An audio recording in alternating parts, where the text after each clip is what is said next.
ఇప్పుడు మొదటి ప్రశ్నకి అవునండి, అక్కడ ఆటో నగర్ ఏర్పాటు కాలేదు,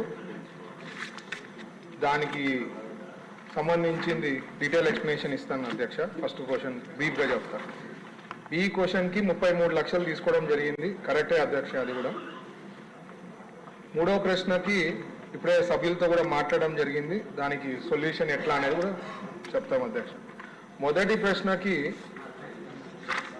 దాదాపు 2010 నుంచి జరుగుతూ ఉంది అధ్యక్ష. ఇది 2010 నుంచి, అప్పట్లో సమైక్యాంధ్ర గొడవల నుంచి దాదాపు 4-5 ఏళ్ళు ఇష్యూస్ వాళ్ళు అనౌన్స్ చేసినా ముందుకు రాకపోవడము, అది అట్లే ఆగిపోయింది. పేపర్ నోటిఫికేషన్ వచ్చిన తర్వాత కూడా ల్యాండ్ అక్వైర్ చేసే దానికోసం.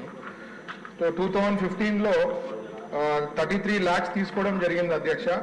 బట్ ఆ రేట్ ఏదైతే అనుకున్నారో వాళ్ళు అమ్మేదానికి ఇంట్రెస్ట్ చూపించలేకపోయినారు కాబట్టి అది అట్లే అమౌంట్ అట్లే ఉంది అధ్యక్ష.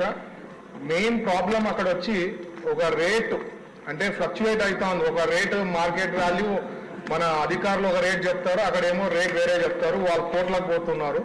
సో అది ఇష్యూ సాల్వ్ చేయాలంటే ఇప్పుడే సభ్యులతో కూడా మాట్లాడడం జరిగింది.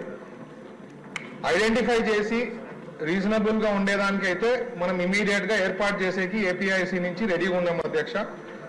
అది కాకుండా వాళ్ళు చెప్పిన ప్రకారం 2022లో ప్రీవియస్ గవర్నమెంట్ సీఎం వచ్చినప్పుడు ఏదో చేస్తారని చెప్పి అప్పుడు మ్యాజిక్ షో చేసేస్తామని చెప్పి అనుకున్నారు.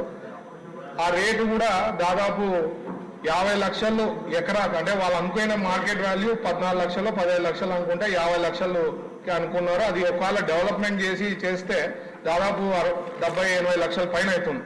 సో ఆ రేటు దగ్గర ఇక్కడ ఆగిపోవడం జరిగింది అధ్యక్ష. ఏపీఐసి మా మినిస్ట్రీ కింద అయితే we're ready to do this Auto Nagar.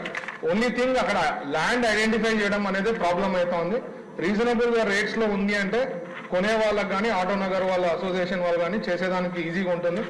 So అందుకనే సభ్యులతో మాట్లాడడం జరిగింది. త్వరలో ఒక ల్యాండ్ ఐడెంటిఫై చేస్తామన్నారు, అది ఐడెంటిఫై చేసిన వెంటనే సొల్యూషన్ ఇస్తానని చెప్తున్నాను అధ్యక్ష.